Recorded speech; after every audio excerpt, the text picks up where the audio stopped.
Ain't it crazy how Lance from Sym-Bionic Titan looks like Keith from Voltron, and Keith from Voltron is in love with Lance from Voltron? Hello everyone, welcome back to Let's Talk with Tom on the Roundtable, the show where I talk about any animated cartoon I feel like talking about. And today we're going to be talking about Sym-Bionic Titan, because my name is Tom. Sym-Bionic Titan is a show that everyone loves in hindsight. If only I watched it when it aired. That's right, I didn't watch it, so I'm the reason it got cancelled. Everyone come at me in the comments. The truth is I didn't even know it was airing. I didn't even know what it was till like a couple years ago. So obviously people love talking about how good Sym-Bionic Titan is among the more passionate side of the animation community. But what makes it so good? Why do people love it so much? What's so special about this short-lived Genndy series? Well, the secret to creating a beloved series is to have it connect with people on some level. If you're capable of resonating with some sort of internal feeling within your viewers, then it becomes easy for them to connect with the story that you're presenting. And usually in order to do this, you have to be able to directly relate to your audience. But in this case, they managed to do that without being able to do that, because they found a workaround.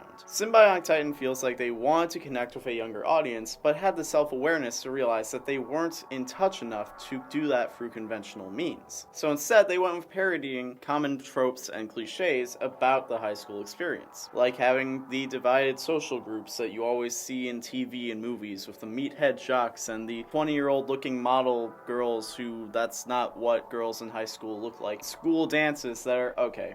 The school dance episode was actually pretty relatable up until the whole fighting robots part. My point is they lean into the most common cliches about this point in life to the point where it feels intentional. That or they're actually just out of touch and they manage to be like, hey, yeah, I meant to do that. But by making fun of these tropes and cliches, there's a tongue-in-cheek sort of camaraderie between the viewer and the creator. Because even if the creators don't understand what it's like to be in high school now, they understand the struggle of having those formative years be misrepresented in the media that you consume, which creates a connection between the audience and the text. And not only does it feel like a parody of the high school experience, but it also feels like a parody on suburbia. And growing up in the in-between between Detroit and the suburbs of Detroit, I've lived in a world where I both understand how absurd the suburbs can be while also encountering them on a regular basis, so it's really easy for me to appreciate that kind of parody, and I feel like most people understand that the suburbs are a kind of weird place, so for most people this is going to be appreciated. And this all pays off too, because I personally feel like this is a really engaging world with characters that are easy to care about. They even managed to humanize a robot without making you forget that he is a robot. Octus, or Newton, is one of my favorite characters, if not my favorite character period, because he had such a cool dynamic that makes angsty Lance and Princess Illana actually interesting, because both of them are pretty overdone character tropes in the grand scheme of things. Lance is far from the first angsty teenage boy, and Illana is far from the first naively uptight girl. And then you even kind of have the will they won't they trope going on, despite the fact that the two are pretending to be brother and sister for their time on Earth, kind of like that whole thing in Sailor Moon.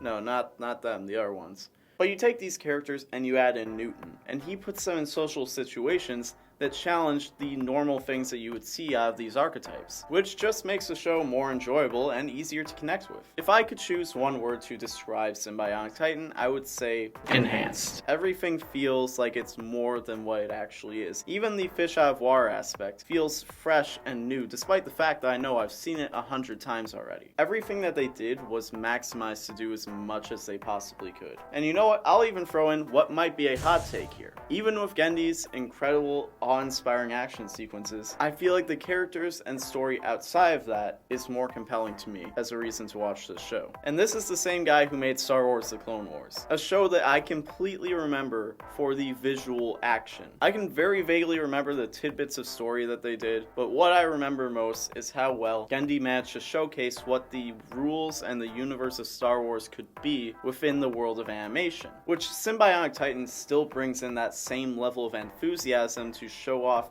what you can do with action and animation. But even with all of that, I find it easier to care about the situations that the characters get themselves into. And speaking of situations, we of course have to talk about the infamous scene. If you have never seen Sym-Bionic Titan, you have probably seen this scene because it is all over the internet. And the scene I am talking about you seeing is the booty scene.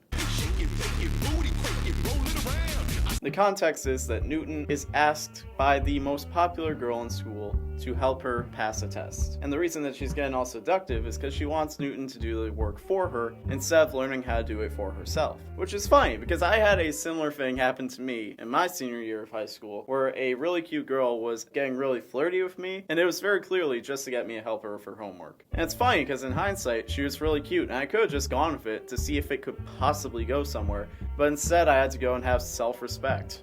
Really? Self-respect? Life is too short for that. So I haven't really mentioned what specifically is the overall situation that these characters are in. Well, you got Illana, who is a alien princess, and she is sent to Earth to hide from alien invaders who stage a coup on her father, and she's sent there with Lance, who's like a space intergalactic soldier guy, and Octus, who is their super robot. And they got like mech suits and stuff, and they can form into a giant like Voltron Power Ranger-esque Titan, which is where the name Sym-Bionic Titan comes from, because that's what it's called. And they basically just gotta like chill and blend into human society, but they got like the whole Goku effect going on, where just their presence alone inspires monsters and stuff to come and attack them. And the reason that I'm just now mentioning this is because for me, it was more enjoyable to see the characters learn and develop as a familial unit. I don't know if familial is a word, but I just said it, but that whole aspect of it is more interesting to me. And this is only amplified by the fact that Sym-Bionic Titan has great pacing and timing with their tone. Like, even with the fact that the show is incomplete, technically. Ending after only one season, when Genndy had a lot more planned, and they even wrote 10 more episodes that will never see the light of day. But even knowing that, I feel like the single season is still satisfying within itself. And you know why?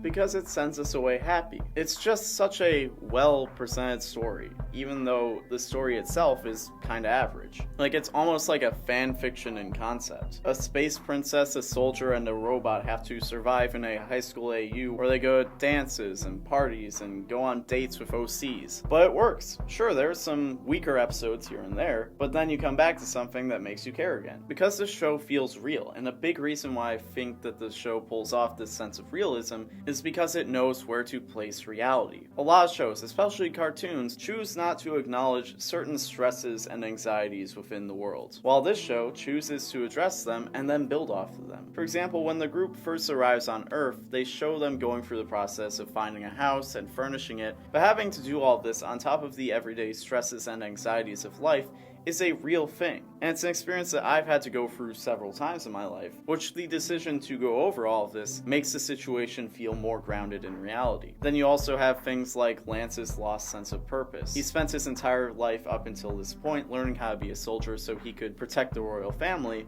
and now he's expected to just sit back and enjoy being a teenager. And they also go over Illana's disconnect from her culture and homesickness, or Octus's sense of identity between the fact that he's not quite a robot and not quite a human. It's crazy to think what could have been if Sym-Bionic Titan was able to go on and realize its full vision. But instead we have this time capsule that, despite its outlandish concept, is extremely in touch with reality. So my name is Sam, and that's about all I gotta say.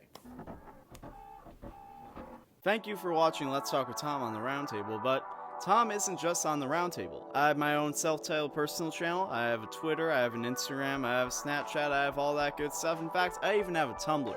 So, if you're interested in any of that, check that out, and I'll see you next time. Goodbye!